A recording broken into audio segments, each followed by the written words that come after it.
No, now wait a minute. You just mentioned a fairly complicated system here, right? So like we're talking about, flying a satellite, right? You've got the whole ground station, which is itself composed of lots of different sort of subsections and segments. Then you've got the communication sort of path Yep. and all the weird things that happen when you're trying to beam light over, long distances and the delays and the latency and that kind of nonsense.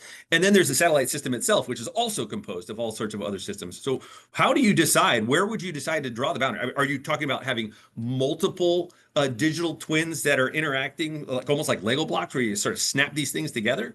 That's exactly what I'm talking about. Well, that's pretty fancy. Now, but how do you draw those boundaries? Like, where do you decide? Like, I'm going to make this a Lego block and that a Lego block, or all of those pieces come together.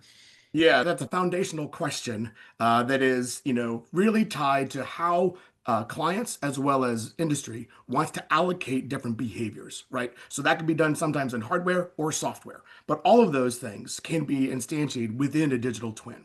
And so I can define the fidelity of the digital twin and define the interfaces of how it communicates with the real world as well as with the other digital twins in a robust way, utilizing model-based system engineering.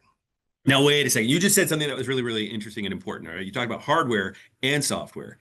And I think both you and I know that like a virtual representation of a system is not the same thing as a hardware instantiation of a system. Right? There's at least another couple of layers down, and now you got exactness in your digital representation. Can you incorporate hardware into this digital twinning? You very appropriately distinguish simulation versus emulation.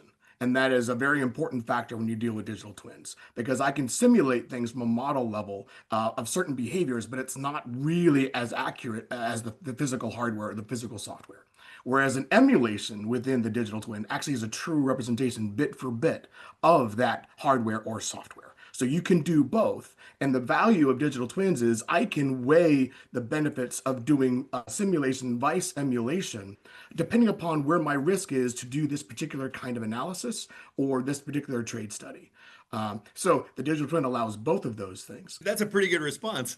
Because I was gonna step in and say, oh, and it occurs to me, right? Because I was talking about, can you incorporate hardware into a digital twin? Right. And you Yes. and you got into simulation and emulation. And it seems to me like part of what you're talking about, you mentioned, simulation and emulation, and then maybe there's a third element of, the replication. It seems to me like you should be able to, if you had a virtual representation of a system through the magic of networking, it seems like you ought to be able to actually incorporate a physical instantiation of a thing if you had to go there.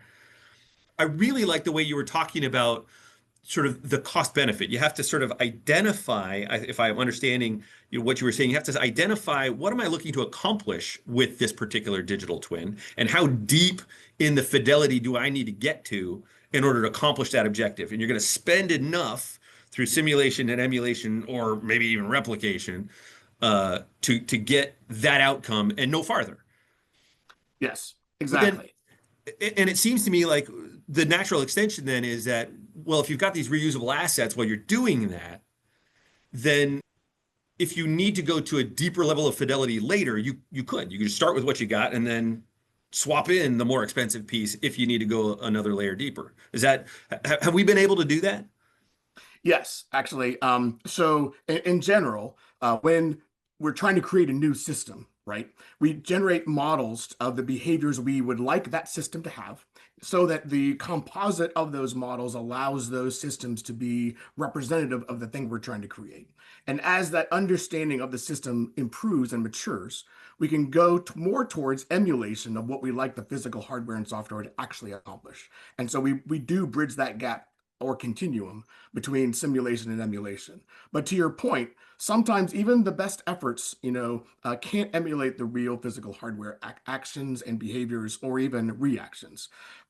So the thing that we've looked at is incorporating physical hardware via network bridge connections, as you highlighted in your question, to allow that physical hardware to actually interact with the digital twin. So we can have those communications, whether it be through TCP or UDP packets, right, or through other messages and protocols.